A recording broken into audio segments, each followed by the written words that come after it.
If we all do the same thing, then the advantage goes away.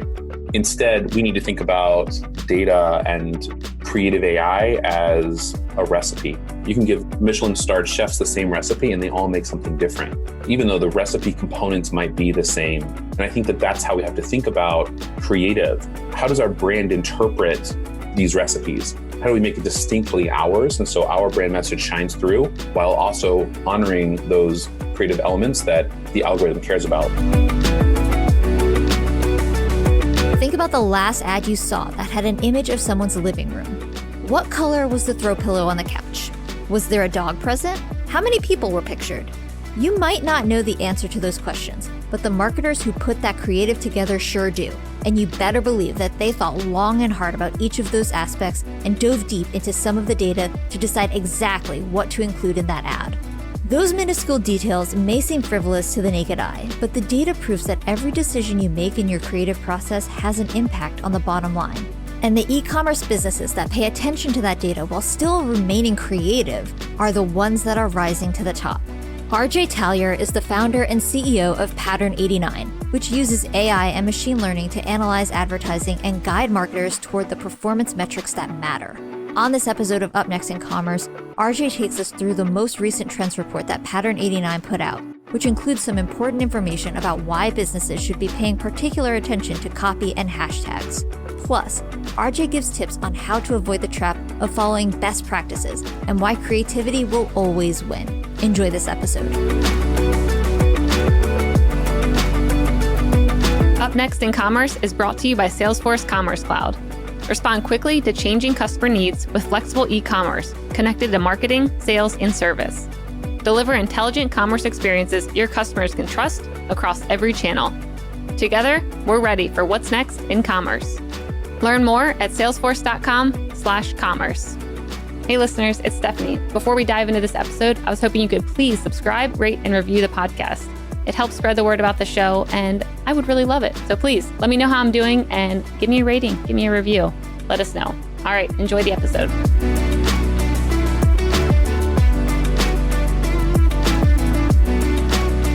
Welcome back to Up Next in Commerce. This is your host, Stephanie Postles. Joining us today is RJ Talyor, the CEO and founder at Pattern89. RJ, welcome. Hey, thanks for having me. Appreciate it. Yeah, I'm excited to have you on the show. I just downloaded your report, as you saw, right before the interview. And I feel like there's some good, juicy stuff in the things that you guys are doing. And we'll have a lot to talk about today. Yeah. Great. So tell me a bit, what is Pattern89 and how did you go about creating that? So Pattern89, what we do is we predict creative performance with machine learning and AI. And I've worked in digital for almost 20 years now. I worked at ExactTarget and then at Salesforce and then at another social startup and learned quickly that marketers are spending so much time creating journeys and figuring out who their audience is, but still use a lot of their gut on what creative to put in front of those audiences or in the places in the journey. So while data is being used to figure out what and who, it really is on the creative side, it's still kind of a gut decision. And so set out about 4 years ago to help marketers use AI and machine learning to predict creative performance. And now we're 25-person strong scale up and serving customers all over the globe. That's awesome. So I was reading a bit about your data co-op and how many brands you have that you get to look through all the data. So give me a little bit of like the behind the scenes of like what kind of brands do you have in there, if you can share? How many do you actually have and how do you go about looking at all of their data? Yeah, well, when we started the business, we knew we needed a giant data set in order for the machines to find patterns and outliers that would actually help creatives. And so we started offering a free scorecard or creative assessment in exchange for joining the co-op. And we're almost at 2,000 brands who have connected their accounts to Pattern89. And our machines, they don't actually look at anything that's identifiable. Instead, they're looking at 49,000 different creative dimensions of a piece of creative and tying it to a performance metric. So as an example, it might look at a picture of a living room and say, all right, there's a couch, plants, window. Is there a human or not? What color is the couch? Is there a blanket on the couch? Is there a dog in the picture? And then associate that with a performance metric like Did it drive X purchases or Y video views or X views? So then we can understand and aggregate what are the patterns and outliers that we're seeing across massive amounts of data, so that we know like living rooms actually perform better when there's an orange throw pillow, on the couch, for example, like the one small detail. Yeah. Massive amounts of brands, massive amounts of data, and really granular creative insights. Very cool. So how do you go about, if you're looking at that, kind of anonymized data and you see something doing well, how do you know it's doing well? Maybe because it's, a Nordstrom where it's like, well, of course they have brand recognition, like it's very easy to buy from them, versus a brand new D2C company, where maybe one of their ads is doing well or it's not doing well, and, it's kind of getting skewed because they don't have that brand recognition. Yeah, that is a big question. So the first thing to know is that our data science team uses a set of statistical tests to kind of ferret out what is actually driving the performance or not driving the performance, so that we're not chasing after kind of red herrings. The other thing is, from an audience perspective, the history of that audience use. So is it a brand new audience, or is it a legacy audience? Is it a customer loyalty audience or something else like that? Those are all the components that are also taken into account, so that we can distinguish between maybe the brand legacy of a Nordstrom versus an up-and-coming D2C startup, and still provide statistical significance at over 95% confidence. Got it. So what things do you think are going to work in 2021? I mean, I was just going through the report that I mentioned earlier, and I mean, it was cool because it was all the way down to here's, certain emojis and colors and, imageries up, but maybe with, I think, multiple people or one person, and videos down. So tell me a little bit about what you guys are seeing and predicting to work well when it comes to advertising and copy in 2021. Yeah, well, the first thing that it's important to note is the creative lifecycle has shrunk. And from a creative lifecycle perspective, it's just a lot shorter than it's ever been. In addition to the creative lifecycle shortening, what is performant in those creatives is changing as well. So the best advertisers have a 2-to-1 image to video ratio. So while video performs a lot better in general, image to video 2-to-1 is the best performer for top performers in the data set. And we're seeing more and more emphasis on video and video performance, but videos tend to be more expensive. So 2-to-1 is a good framework. Okay. And then taking a look at like what's trending on what's forecasted to be performant in 2021, we see things like TVs and electronics really improving cost per clicks. Also spas and massages, those types of things. And then maybe not surprising, we're seeing a lot of isolated people. So one face in creatives, and those people are reading or studying or doing something by themselves, which kind of reflects the world that we're living in, especially as we head into 2021. And one of the surprising things, and sorry for all the cat lovers out there, is that pets typically do very well, dogs and cats, but we're actually seeing cats driving performance down. So it's more expensive to advertise with cats in 2021. So just keep that in mind as you're don't put a cat in your ad. Yes, exactly. Yeah. But consistent performers, things like images or videos of those people exercising, phones, images of cities, those types of things are really staying flat. So this is all going to change by audience and by brand, but in aggregate, those are the things that we're seeing rise, staying steady, and then underperforming in terms of predictions. The other thing that we analyze is color and the importance of color driving performance in 2021. And so December, we're really seeing kind of teal colors and blues perform best. But what's trending up in 2021 is kind of this peachy color. And I can give you the exact hex code for the designers out there. But peach and dark green are really trending up, and they've been trending up over the last 3 years. While kind of a pinky and a brown color are really trending down for the last 3 years, and will continue to trend down. So it's kind of funny as we think about what background colors or what shirt colors our model should be wearing, or how we should stage a photo shoot, or even what stock photo or image or video to pull. These types of decisions can impact your CPMs, your CPCs, your click-through rates, and ultimately your performance. So it's good to have the data on your side. Yeah, that's great. And the one thing a lot of guests have mentioned is that more organic videos, iPhone videos, even iPhone photos have been performing better for them than, because a lot of them couldn't stage things anymore in their studios, or didn't really want to use the, stock photos. Are you seeing the same thing? Yeah, and yes, and especially selfies, really driving performance up. So when influencers take a selfie video, which might have seen sort of not as been as polished as in the past, but selfie videos in the data is actually spiking in performance as well as popularity. So yes, is the answer to that. Cool. Any other trends in that report that stood out to you that were maybe a bit surprising and you're like, why is that happening? Or why are we, why is the data showing that, where you had to dig in a bit deeper? One of the other things that's really surprising from like when you deep dive into the report is copy and the impact of copy alongside your creative. So oftentimes we spend a lot of time developing what the creative would be, and then maybe we just go with a standard message. But the impact of performance when you have copy that's like 5 to 15 characters long, that's what's going to drive the best performance for awareness or top of funnel campaigns. Whereas body copy needs to have between like 40 and 60 characters and should include a hashtag. So what's a little bit surprising about hashtags specifically is that including a hashtag overall improves your performance, but it's going to be a little bit more expensive. And then even further, if you put a hashtag as a text overlay on an image or on a video, you're going to see the costs go up even more. So it's funny how best practices intersect with performance in good and bad ways.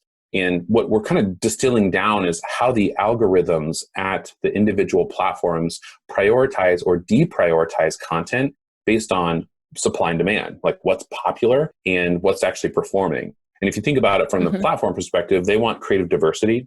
They want you to be producing something that creates more thumb scrolling and more content engagement. And so they're looking at how much of X do we have, how much of Y do we have, and then prioritizing content that favors newness and differentiation and engagement. So anyway, some of these things are like, you need to put a hashtag in there because that's actually going to drive your performance up, but it might also drive your cost up. So you got to kind of weigh the pros and the cons at each creative dimension. Cool. So I'm thinking about all this, data and feedback that you're giving to customers, and how do you make sure that they don't all start doing the same thing where it's becoming like a self-fulfilling prophecy? Because I know a couple guests prior who've been on the show previously have mentioned, like, don't go into Facebook ad library and try and get inspiration from there. Like, go to the books from the 1960s and check out what was happening back then. Like, don't just look at what your competitors are doing, because the second you start just doing what they're doing, you lose. So like, how do you make sure that your clients aren't just all, doing the same thing, driving the same trends, driving the rates up or down because they, are all hearing like, oh, the color green is like the way to go. Yeah, well, I love what you're saying there, because I have really railed against, quote, best practices as a way of doing marketing. And so much is changing that I think a lot of marketers go to, quote, best practices and then look at a creative forecast from Pattern89 or some sort of other data source and say, all right, that's what we should do. The problem is exactly what you're saying, which is that if we all do the same thing, then the advantage goes away. Instead, we need to think about data and creative AI as a recipe. And every chef gets the same, like, I love watching food TV, like Food Network and all that stuff. And you can give, Michelin-starred chefs the same recipe and they all make something different, even though the recipe components might be the same. And I think that that's how we have to think about creative. How does our brand interpret these recipes? How do we make it distinctly ours? And so our brand message shines through while also honoring those creative elements that the algorithm cares about. Like, a good example is, we know that 40 to 60 body copy characters. So we should have 40 to 60 body or characters in our body copy and a hashtag. So don't go copy paste some body copy from a competitor and just change the brand name. Instead, what's the unique message that you want to tell in that? And then what hashtag can you use that actually spells out your brand message? Or if we know that images of people studying or reading books are important, what is the way that we can tell that brand story in a funny way, an engaging way, in a serious way, however it reflects your brand? I've used this slide in a presentation where I actually have 5 different brands Instagram posts where they're all advertising athleisure wear, and they literally all look the same. It's all like a woman who looks, fit, who is exercising in her sort of ethereal looking inside apartment. It's like literally the same creative, and you can't distinguish between those ads. And I think that's where we're seeing kind of the, quote, optimization to best practices cause problems. Instead, we need to figure out, how do we take this creative recipe and put our humanness or our human creativity to tell that story in a new way? Beware of best practices is the summary there. And instead, use it as a recipe and create from there. Cool. So are you kind of guiding your clients when you're like, okay, we see, these emojis are trending, these colors are trending, here's like the copy limits that are trending, but here's maybe how to apply this to your brand, or like these photos are trending, like you said, but here's a funny spin that you can put on it individually, where you're kind of giving like one-to-one advice instead of just like everyone try this out and figure it out for yourself. Like, how do you go about guiding your clients? Pattern89 is a platform. So we serve as a data service effectively. And when we get on a call with a customer or a creative agency, we'll often say, here's what's trending up. And here's how your data matches or doesn't match that trend.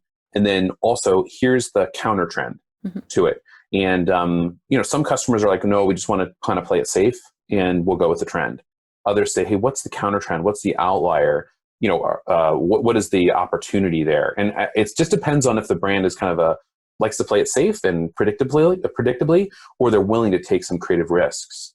And it actually depends on their level of risk tolerance there, because some people just want the sure thing, and we can follow the trend or the best practice. But then others say, hey, we're willing to take a risk. Our brand is about risk taking or about X. So it depends based on that. And then sometimes we work through creative agencies and digital agencies and coach them to say, hey, here's the risk of going with a trend versus here's the counter trend, or here's how your data intersects or conflicts with that. Yep. Very cool. And so what kind of variables do your models look at to see, not only, the cost behind things or maybe what's doing well, but like, how do you know something's doing well? Is it engagement? Is it people clicking through on an ad? Like, what is success for you guys when figuring out what a trend is based on? One good example is someone was talking about influencers on the show, and they said, someone can get like 1 billion likes on their post, but that doesn't mean they're an influencer. You need to look in the comments and see, are people in there asking like, hey, where can I buy that shirt from? And actually, consumers who are ready to convert and do what that person's saying. So like, what things are indicators to you that, an ad's doing well and actually will create a conversion or a new customer? Yeah, every prediction in Pattern89 or in the platform has two factors. One is who's the audience, and then two, what's the objective? The audience can be net new customers, it can be loyal customers, it can be previous purchasers, whatever the audience makeup is. And then the objective is what the machine understands. Are we trying to drive the lowest CPM? Are we trying to drive app downloads? Are we trying to drive purchases? Are we trying to drive likes and follows? Whatever that overall objective is. So the machine knows this is the audience, this is objective, and then this is the candidate set of creatives that we want to drive for one of those objectives for that audience. So if the objective is purchase, then we can tell you exactly what's going to drive purchase. We can't predict sentiment of comments, as you're suggesting with influencers. That's just a limitation. But a good point to note that like what the AI can do and can't do so that you can set the engagement up for success. Is there any new advancements in tech that you're looking at to kind of gauge that sentiment, or anything else where you're like, we aren't there yet, but we're looking at this because we think it's an important field going forward? We just had yesterday the VP of data science at Stitch Fix on, and she was kind of mentioning just that of like, there's a new demographic coming on the market. They speak very differently. And so they need different types of, natural language processing to figure out who this person is to then be able to respond to them how they want to be responded to. So is there anything like that that you're watching right now or looking into? Well, just on that comment, I need some natural language processing to handle my 12 and 13-year-old nieces who I'm like, we text with them. I don't know really what they're saying. And I thought I was cool, but so I'm interested in that too. Yeah. I feel that my mom sends me screenshots that her students, because they're all doing Zoom calls right now, and she's a teacher, and she's like, these kids just talking like one, they're like NVM, what's that mean? And then there's a U, and then there's a 2, and this and that. And she's like, I don't know. And apparently they gave her the acronym for pony hair don't care, but they just put PDC or something. And she's like, what's that mean? I'm like, I honestly don't know. I don't think that means anything. And she's like, I found it out. They were making fun of my ponytail. I'm like, savage.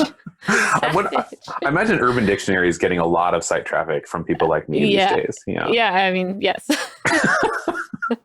Well, I'll tell you, we've heard a lot of customers ask for sentiment, like you're describing. The other thing that's of particular interest is the multi-touch journey.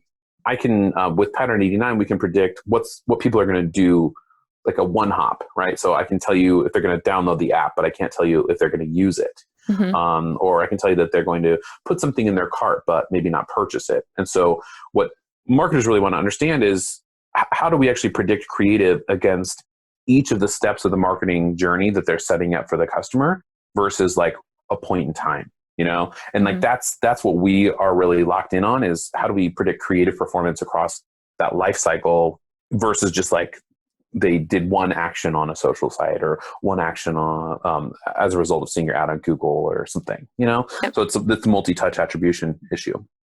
Got it. So where do you see the future of attribution going? So right now, I mean, I'm interested in it because I was just listening to a bunch of podcasts about attribution with TV and, you know, other types of media, and how it's, you know, very slow to evolve, but it's something that people are going to be very eager to figure out over the next couple of years about how to like measure things. Is there anything that you guys are looking into in that area, or, you know, just keeping tabs on? Well, you know, I'm keeping tabs on kind of there seem to be two counter trends going. One is that everyone's going to new payment options and new conversion options on their phone, and there just seems to be more and more like mobile payment, fractional payments, mobile wallet, afterpay, all that type of stuff that I think is going to create even more data that we can understand the ultimate conversion, you know, especially in retail. The counter trend is a cookieless future and a highly private world and GDPR, et cetera. So those seem to be counter trends to me, where we could get to a fully anonymized world where you just have no idea what happens or who to whom, I guess. And then the opposite is we can know everything. So I don't know that I have an official prediction, but I'm certainly interested in those paths diverging and where we end up. I think that's going to be super interesting as it accounts for attribution. Yep. Yeah. I'm definitely paying attention to the cookieless future. And I mean, I think Facebook's fighting pretty hard against that. So it seems like it might be a long process if it were to even go through, because a lot of people are against it. So I don't know. That seems like a scary place, though, if you really can't show what you're doing. It is. But, you know, I think, you know, I have a creative background. I majored in English. I have a master's in creative writing. And I came into technology kind of thinking creative is the actual differentiation. But so many liberal arts people, so many marketers have been told to act like machines and just make only data-backed decisions. And of course, that makes a lot of sense. But I think we've kind of over-indexed onto the data side and kind of left creativity out to dry as kind of like, those are the crazy creative people over there or something. And I think that like the, you know, cookieless future and all this, because ultimately we're going to lose some of the sight of the data that we were able to pull before, and instead creative's going to win. And so like, I believe that personally. I believe that as the CEO of Pattern89, like creative is going to really matter as we head into the next 5 or 10 years, because we don't want to look to the earlier question about, isn't AI or machine learning just optimizing to the same exact thing? Well, yes, is the answer. So how do you diverge from that? Well, you introduce new creative ideas, you differentiate your brand, you tell a different story. And I think that's super exciting. So I think we're like in this reemergence of creativity that I nerd out on and I'm optimistic about. Yep. Yeah, I'm optimistic. I'm just wondering, how would you know it wins? Like, how do you know it does well if you can't even tell what happened? That's I'll tell true. you something else wins if you can't track it. That's true. That's true. That's fair enough. So as a creative, how do you go about sparking creativity? Like, what does your process look like to maybe not only help, you know, yourself at your company, but also the brands you work with to try and also get them to think creatively? Yeah, well, I mean, I guess ironically, it does start with data. Like, you know, we look at trends on a monthly basis, and we forecast our monthly trends to understand what is it that's trending up, trending down, and then move that into how do we, I mean, in Startup Land, we're always trying to figure out what is the counter trend. How do we stick out? Because we don't want to say the same things that big companies are saying. We want to see something different and something risky. And so that's what we kind of analyze the trends and then go against them to figure out how can we stand out. I'm a big proponent of running and swimming. I grew up swimming. I swam in college and I still swim. And running and swimming, I think, that provide that kind of meditative or that like space to kind of let your brain sort of turn off but still be on, you know, and then like come back from a run or a swim or something after you've looked at some of that data, and then new ideas start to emerge and start pitching them, and then figure out if you know, those ideas might work or not. Yep. Do you ever look through historical things, since what's old is always new again eventually? Do you go back, to the archives and be like, here's something that worked in the 20s. Oh, Let's yeah. try this. Yeah. We're actually doing some 20s based stuff for 2021, and the kind of roaring 20s is coming back. We just did a cool campaign called DonDraper.com, but it was DonDraiper. So like putting the AI into Don Draper. Yep. And looking at all these 50s campaigns and 60s campaigns to understand what actually would be predicted to win now.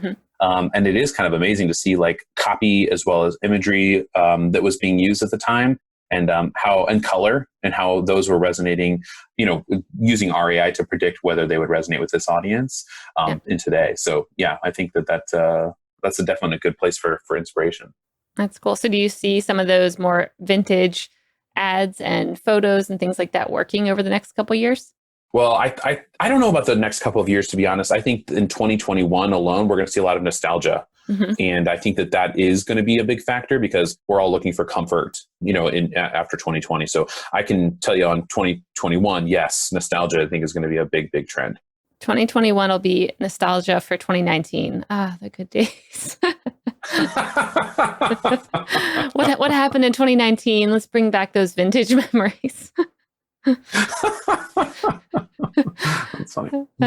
So are there any new consumer shopping behaviors that you guys are watching right now that you think are going to continue post-COVID?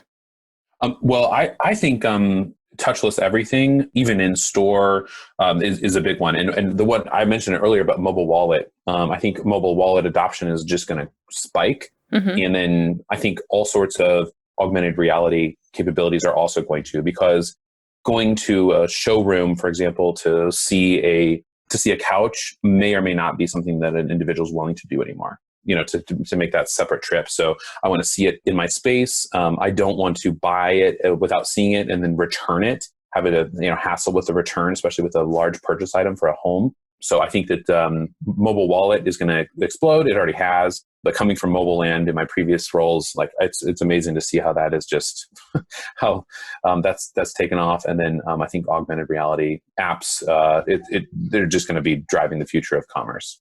Cool. All right. Well, let's move over to the lightning round. The lightning round is brought to you by Salesforce Commerce Cloud. This is where I'm going to ask you a question, and you have a minute or less to answer. Are you ready, RJ? I'm ready. All right. We'll start with a hard one first. What one thing will have the biggest impact on e-commerce in next year? Creativity is going to be my answer, because actually our data shows it. Like, for example, masks in ads. Like this is an interesting thing. So masks in ads are being more popular, but they don't perform as well because people don't want to see kind of the ugly truth when they're viewing creative. Yep. So how do we creatively manage and creatively work through a situation that everyone is tired of feeling? Yep. And so I think the breakout brands and the commerce brands that find a way to tell an empathetic but inspiring story that creatively are going to win. Yeah, I like that. Yeah, that's a good point too. Of just because it's happening doesn't mean people want to see it everywhere they look. Yeah. Like sometimes people might want to see what the future could look like and inspiration. Yes, exactly. Yeah. What's up next on your Netflix queue? Ooh, a Mandalorian. It's not my Netflix queue; it's my Disney queue. I'm just like eagerly awaiting each episode of Mandalorian, which is interesting because I'm not a big Star Wars fan, but I love that show. It's imaginative, it's creative, it's like kind of melancholy. It's, okay. I actually don't know that one. I need to check it out. I'd recommend it, and I'm excited about that show. What age group is it for? Well, I mean, they say that like Star Wars fans love it. Okay. And I then like Star Wars, I guess. Yeah, but like my my 8-year-old's buddy Charlie was like, "Man, that's my favorite show." So it also not only 40-year-old men but 8-year-olds like it. So it's a family favorite. Yeah, good. So they did well creating a show for all or movie for all. Yes. Good. What topic or trend do you not understand today that you wish you did? TikTok. Yep. I've gotten that answer a lot. Yeah, I don't understand it. It feels very voyeuristic. I'm all for fun, but it for whatever reason, it just doesn't I don't understand why you would spend hours rehearsing a dance, for example, and then like take a video of yourself doing a sort of ridiculous dance. I feel like your kid is probably listening and it's like, Dad, anyone who says I'm all for fun isn't about fun. If you have to start a sentence that way, you might not be all for fun.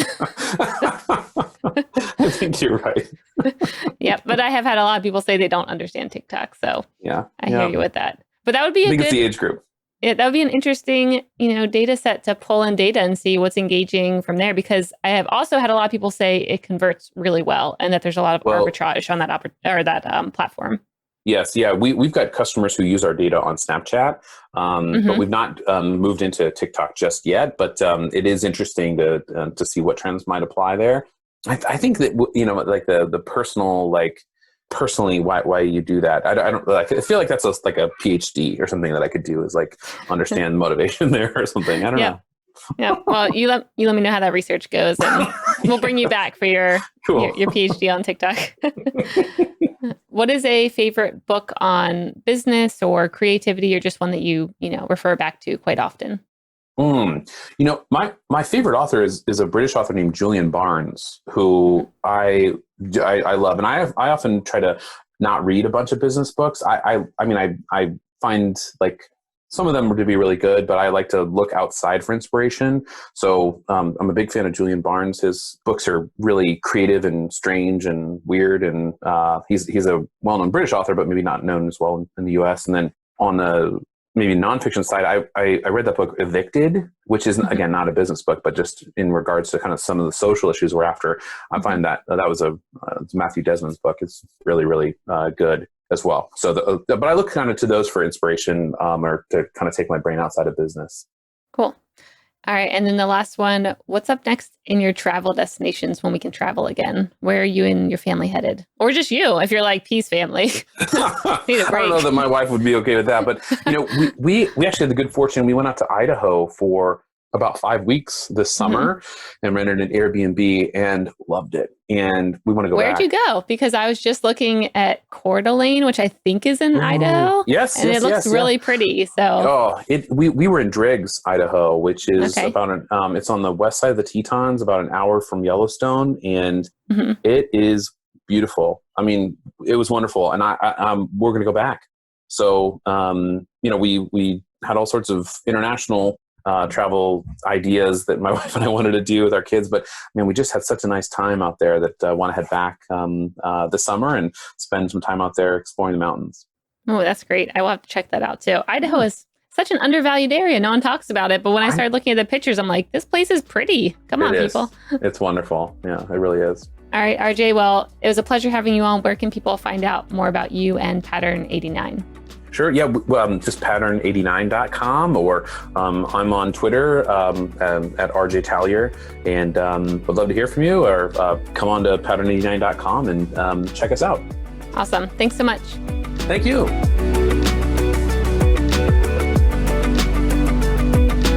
Hey listeners, thanks for tuning into this episode. I hope you enjoyed it as much as I did. If you haven't already, please subscribe, rate, and review this podcast. It helps spread the word, and I would greatly appreciate it. See you next time.